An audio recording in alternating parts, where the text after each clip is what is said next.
In Matteus 18 lees ons 'n verhaal wat eintlik vir ons ongemaklik is om te lees. En vandag gesels ons oor die ekonomie van genade. En ek wonder, hoeveel van ons leef elke dag in die wêreld soos Clark Kent Christene? Clark Kent is Superman. En Superman vermom homself met 'n bril, met 'n pak klere, netjies, ordentlik en normaal. Van buite af is alles in plek.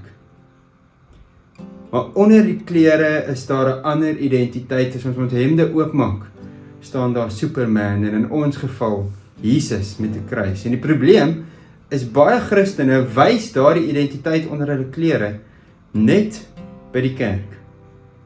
Net by 'n selgroep, net rondom ander gelowiges. En dis vir my 'n krisis, want ons praat maklik oor God tussen mense wat God ken, met Christene, rondom veilige mense in veilige ruimtes. Maar daar buite in die wêreld, waar mense ons irriteer, waar mense ons seermaak, waar mense ons ignoreer en verraai en verneder, daar bly hierdie klerepak van ons toe. En dalk is dit hoekom Matteus 18 vir my en vir jou so ongemaklik is om te lees. Want Jesus sê in Matteus 18, die ware toets van die goeie nuus van die evangelie gebeur nie hier in die kerk of tussen goed gelowiges nie. Dit gebeur in huwelike, in families, in WhatsApp groepe, in werksplekke, in kantore, in vergaderings, in kerkrade, in die verkeer. In daardie oomblik wanneer iemand jou iets skuld. Want dit is daar waar dit wys wat regtig onder die oppervlak in jou lewe leef. Nou baie van ons kan 'n Superman uitrusting hier onder ons klere dra, 'n Jesus uitrusting, maar die evangelie was nooit bedoel om weggesteek te bly. En die vraag is nie, is daar Christen identiteit onder die oppervlak nie? Jy het so 'n identiteit. Die vraag is eerder vir my en vir jou, het die evangelie jou hart al so verander, dat genade begin sigbaar word. Oral waar jy gaan, dat mense na jou kyk en sê, dis 'n Jesuskind. En dis presies waar Jesus se gelykenis hier in hierdie gedeelte in die Bybel gaan. In hierdie gelykenis kom Petrus terug na Jesus toe met wat hy dink 'n baie goeie geestelike vraag is. Petrus sê, Here, hoeveel keer moet ek my broer vergewe? Tot 7 keer. En ons hoor dit maklik verkeerd. Ons dink Petrus klink kleinlik. Maar in Petrus se wêreld was 3 keer reeds indrukwekkend. Want die Joodse rabbies het mense geleer, vergewe 1 keer, vergewe 2 keer, vergewe 'n 3de keer, en dan skryf jy af. Daarna is genoeg, 3 keer, en dis genoeg. En Petrus kom en hy verdubbel hierdie 3 keer. Hy dink waarskynlik, nou gaan Jesus trots wees op my. Ek wil my vyande 7 keer vergewe en nie 3 keer nie. Maar Jesus sê vir hom, Petrus, nie 7 keer nie. 70 maal 7 keer. En Jesus gee nie vir hom 'n groter nommer nie. Jesus probeer hierdie hele telstelsel vernietig. Die koninkryk van God werk nie met punte en kwitansies en skuldstate en emosionele boekhouding nie. Dis hoe ons wêreld werk. Want dan vertel Jesus vir sy disippels 'n storie. Eintlik 'n belaglike storie as ons verstaan wat daar aangaan. Jesus sê daar was 'n koning. En dit is baie belangrik want dit sê Jesus vertel vir hierdie mense 'n koninkryksgelykenis. Hy wil vir hulle iets van sy koninkryk sê. Jesus verduidelik vir hulle hoe God se wêreld werk. En die koning begin om sy boeke oop te maak. En hy begin om skuld in te vorder. Almal wat hom iets skuld is hier in hierdie boek opgeskryf. En die een slaaf word ingebring. En dan sê die teks, hierdie slaaf skuld 10.000 talente. En ons hoor dit en ons dink, sjoe, dis nogals 'n groot getal, dis baie. Maar Jesus se eerste luisteraar sou nie die getal hoor en dink, joh, dis baie nie. Hulle sou waarskynlik gelag het van die absurditeit hiervan. Want dis 'n komiese bedrag. Dis onmoontlik groot. 1 talent was ongeveer 20 jaar se loon. 20 jaar. En 10.000 talente, dis meer geld as wat party provinsies in belasting ontvang. Jesus maak dit komies groot. Dis die antieke wêreld se manier om te sê, hierdie skuld is belaglik. Dis onbetaalbaar. Dis hopeloos. Dis hoe Jesus hierdie storie begin. Hierdie man kan nooit 10.000 talente terugbetaal nie. Nooit. Maak nie saak hoe hy spaar nie. En dis presies die punt van hierdie verhaal. Want hierdie gelykenis gaan uiteindelik oor my en oor jou. Want ons leef graag met klein sondetjies saam. Klein foutjies in ons eie lewens. Klein misstappies. Daar waar ek en jy partykeer so 'n bietjie van die wa afval. Maar die heilige God, voor die heilige God is ons skuld soveel groter as wat ons besef. Nie net omdat ons verkeerde dinge doen nie, maar omdat ons sonde ons hele wese kom krom trek. Ons trots, ons selfsug, ons jaloesie, ons hardheid, ons bitterheid, ons selfgeregtigheid. Dis iets waarmee almal van ons regtig sukkel. En die Bybelse taal vir sonde is gewoonlik in die vorm van skuld. En dis nie soos finansiële skuld nie. Dis morele skuld. Geestelike skuld. Dit waarmee ek en jy elke liewe dag sukkel. En dis hoekom Jesus vir ons leer bid. Here, vergeef ons skulde. En dan val hierdie slaaf voor die koning neer, wat 10.000 talente skuld. En hy sê, meester, wees geduldig met my, ek sal alles terugbetaal. Maar almal wat hierdie storie hoor, weet, hierdie man kan dit nie terugbetaal nie. En dan gebeur die skok in hierdie verhaal wat Jesus vertel. Die koning kanselleer die skuld, alles, heeltemal. Nie afbetalings nie, nie 'n betalingsplan nie, nie ons sal kyk wat jy kan bydra nie. Jesus skryf alles af, dis net genade. Die koning dra self hierdie verlies, hierdie reuse astronomiese bedrag. En dit is die ekonomie van genade. Dis wat Jesus vir Petrus en sy mense wil vertel. En hier moet ek en jy stop.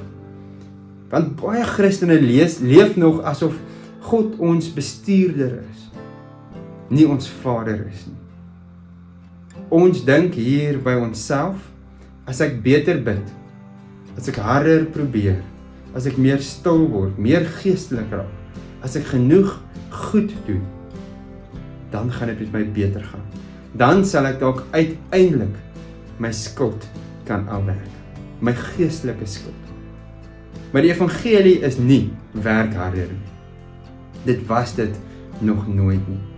Die evangelie is die koning het jou skuld gedra. God self het jou skuld afgeskryf. Aan die kruis het hy dit gedoen. Dit is genade, want aan die kruis absorbeer Jesus elke stukkie skuld van hierdie wêreld. En dis hoekom sy eerste woorde aan die kruis was, Vader, vergeef hulle.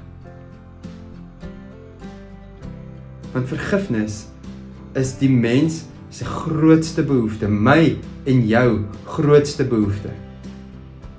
So ek wil jou uiteindelik uitnooi vandag na hierdie kruis van vergifnis toe. Ek wil jou vra om nie net te luister nie, maar om iets fisies te doen daar waar jy sit en hierdie video kyk. As jy 'n pen by jou het, of jou selfoon by jou het, of besig is om notas te maak. Anders moet jy jou vinger uithaal en trek vir 'n oomblik 'n eenvoudige kruis. Op jou been, op die bank, op jou foon, in die boekie. Trek eers 'n vertikale lyn. Trek dan 'n horisontale lyn. Doen dit 'n paar keer en kyk vir 'n oomblik na die teken wat jy besig is om op jou been of op papier te maak. Want hierdie vertikale lyn, die een wat so staan, sê vir ons, daar's 'n skuld tussen my en God wat ek nooit self kan betaal. Nooit. En dis die lyn van genade. Dis die lyn wat sê, Vader, vergewe hulle. Dis die lyn wat sê, dit is volbring. Dis die lyn waar God vir jou sê, ek vergewe jou. Dis die lyn wat van bo afkom, van God af, na my en na jou toe. Maar dan is daar ook die horisontale lyn. Die een wat die kruis voltooi. En dis 'n moeiliker lyn. Want hierdie lyn is die lyn tussen man en vrou. Die lyn tussen ouer en kind. Die lyn tussen broer en suster en vriend en vriend. Gemeentelid en gemeentelid. Dis die lyn tussen mense hier in hierdie stikkende wêreld. Dis die lyn waar mense mekaar seermaak. Waar ek en jy mekaar seermaak. Dis die lyn waar woorde bly steek. Waar teleurstellings ophoop, waar bitterheid begin groei. En hierdie kruis wys, die twee lyne kan nie van mekaar geskei word nie. Hierdie twee lyne kruis mekaar. Ek kan nie die vertikale genade ontvang, maar die horisontale genade weerhou nie. Dis nie hoe die kruis werk nie. En dan wil ek hê jy moet vir 'n oomblik stil word. Daar waar jy sit. Nie hardop nie, maar vra hier binne vir jouself. Watter naam kom heel eerste hier in my gedagtes op? Waar hou ek nog 'n rekord? Wie skuld my nog hier in my hart? Miskien is dit 'n vars skuld. Miskien is dit 20 jaar oud. Elkeen van ons loop met 'n stuk skuld rond wat mense ons skuld en miskien weet niemand eers jy dra hierdie skuld nie en dis dalk nie hierdie oomblik waar alles onmiddellik gaan gesond word nie. Maar dalk is hierdie die oomblik waar jy kan ophou tel. Die oomblik waar jy kan ophou om hierdie skuldboek styf teen jou bors vas te hou. Dalk is hierdie die oomblik waar jy kan sê, ek weet nie hoe nie, maar ek wil begin loslaat. Want hierdie skuld maak my en jou swaar. En dan kom die ontstellende deel van hierdie storie. Dieselfde man wat hierdie miljarde afgeskryf word, loop hier by die koning uit en hy's vry. En dan kry hy iemand wat hom 100 denarii skuld. Dis 'n klein bedrag. En belangrik, Jesus sê nie, die tweede skuld beteken niks nie. Want 100 denarii was omtrent 100 dae se werk. Dis nog steeds 'n groot bedrag, maar dis soveel minder as 10,000 talente en tog is dit werklik. Dis pynlik en Jesus minimaliseer nooit my en jou seer kry.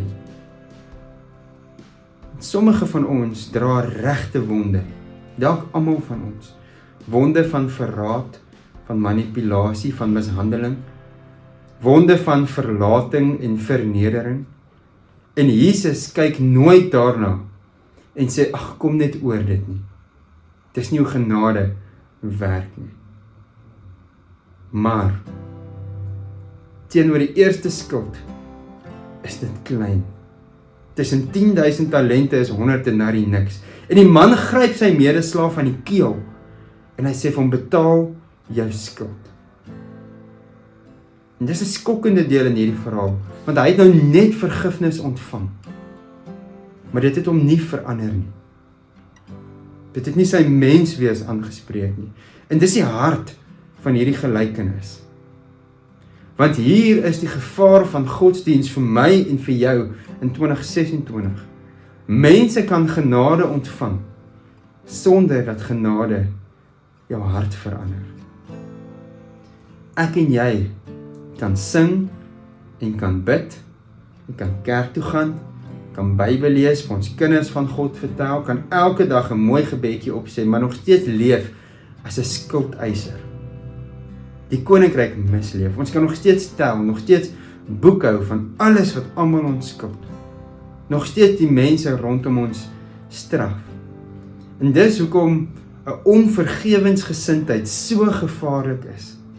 Want ons wys dat ons dalk nog nie die kruis verstaan nie. Dat ons nie verstaan wat met my en met jou aan die kruis gebeur het nie. Ek dink baie van ons leef soos mense wat 'n ou skuldboek in die hand vashou. En elke keer as iemand ons seermaak, dan maak ons 'n nuwe inskrywing. Ons maak die boek net voller en voller. Ons skryf, ek onthou. Ek sal hom nooit weer vertrou nie. Hierdie skuld bly by my. Hierdie mense skuld my. Dis hoe ek en jy leef. Dan dink ons daardie boek beskerm ons. Maar hierdie boek breek ons af. Dit beskerm ons hoegenaamd nie. Dit maak ons gevangenes. En dit is hoekom die einde van hierdie gelykenis so donker is. Want Jesus ken my en jou hart.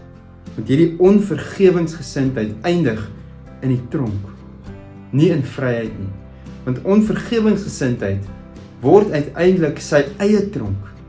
Dit word die kettinge wat my en jou vashou, nie omdat God geniet om mense te straf nie, maar omdat bitterheid mense van binne af verteer, my en jou van binne af opvreet. En dalk is dit 'n goeie plek om as 'n gesin of as 'n klein groep of daar waar jy op die bank sit, eerlik met mekaar te praat. Want wie se skuldboek dra ek nog rond? Is daar iemand wie se naam onmiddellik by my opkom wanneer ek hoor van skuld en vergifnis? Is daar bitterheid in my mond? Hoe sou ons huise lyk as niemand meer boekhou nie? Hoe sou jou lewe lyk?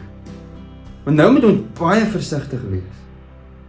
Vergifnis beteken nooit wat gebeur het was oukei nie. Wat gebeur het was reg nie. Geregtigheid maak nie saak nie. Grense verdwyn nie. Vertroue herstel nooit outomaties nie. Nooit. Versoening en vergifnis is nie altyd dieselfde ding nie. Om te vergewe is een ding, maar versoening vra waarheid en bekering en veiligheid en nuwe vertroue. Maar Jesus roep sy disippels weg van wraak af. Weg van hierdie manier wat hulle eie menswees verteer, want in die koninkryk moet iemand altyd die koste dra. Vergifnis is nooit goedkoop nie. Jy dalk al iets daarvan aan jou lyf gevoel. As iemand jou motor krap of vernietig, dan moet iemand daardie skade betaal. As iemand jou hart breek, iemand moet daardie pyn dra. Aan die kruis besluit God self, ek sal die koste dra. Ek sal die pyn dra. En dit is hoekom Christelike vergifnis nie net morele inspanning is nie. Dis nie net 'n goeie ding om te doen nie. Jesus sê nie vir my en vir jou, probeer harder vergewe nie. Want dit werk nie. Jesus sê, kyk hoeveel vergifnis jy ontvang het. Kyk hoeveel jy vergewe is. Want die eerste maak die tweede moontlik. As jy die vertikale vergifnis aan jou lyf kan voel, dan skep dit spasie vir horisontale vergifnis na mense toe.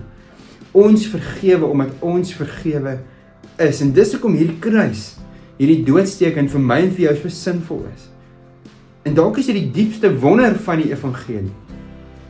God hou nie rekord soos ek en jy nie.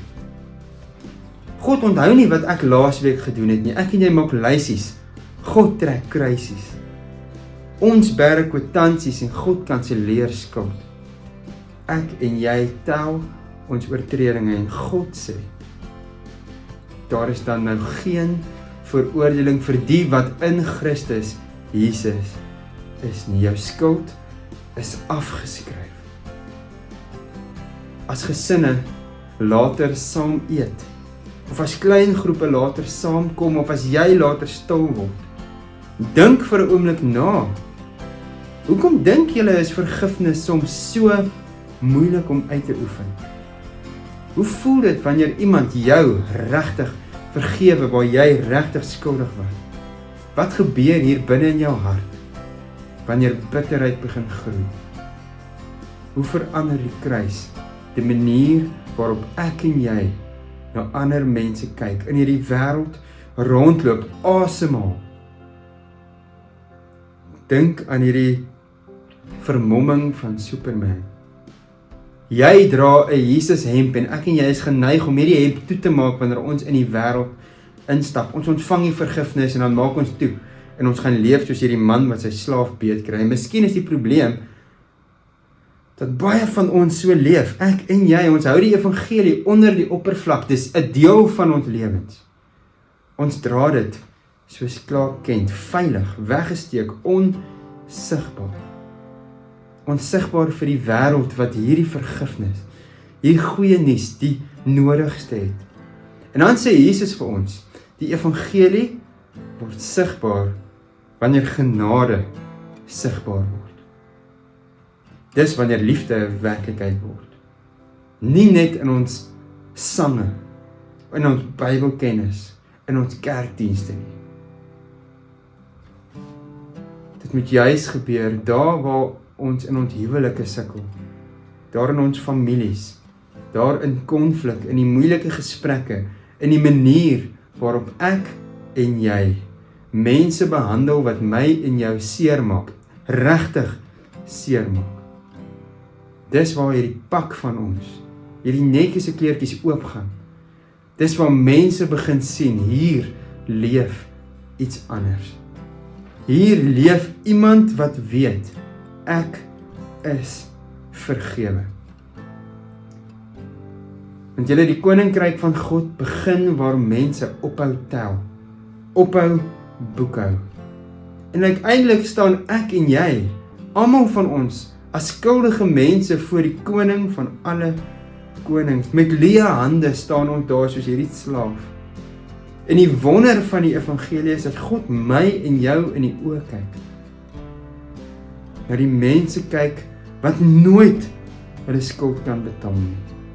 En God sê vir my en vir jou, ek skryf dit af. Jy is vergewe. En die mense wat regtig glo, begin stadig leer om dieselfde te doen in klein oomblikies om te sê dis okay. Ek vergewe jou. Dit maak nie die oomblik reg nie, maar dit verander lewens. Dit skuif nooit onreg onder die mat in, maar dit bring genesing. En dalk het jy 'n wond wat jy nog so stikkend en krom getrek het. Dink vandag. Dink daaroor om te sê, Here, ek vergewe hulle. Ek wil hulle vergewe. Verander my hart. Here, sodat ek sal ophou boekhou, ophou lysies maak. Want as ek lysies maak, kan ek jou nie soos 'n vry mens in die oë kyk nie. Mag vergifnis vandag jou lewe verander en mag dit in God se koninkryk versoening bring waar alles uitmekaar uitval. Bid gerus saam met my. Here, almal van ons sit met 'n stuk seer hier binne in ons. Mense maak ons seer. Ons maak mense seer. Here, my boek is vol geskryf van almal wat my te nagekom het. Here, leer my om hierdie bladsye uit te skeur. Om dit nie meer soos 'n swaar gewig saam met my te dra nie. Maak my vry daarvan, Here, sodat ek kan rondhardloop in die koninkryk. Dat ek liefde kan leef sonder toutjies. Here, verander my hart. Vergewe my waar ek ander mense seermaak en leer my om ook hulle te vergewe wat teenoor my oortree. Amen.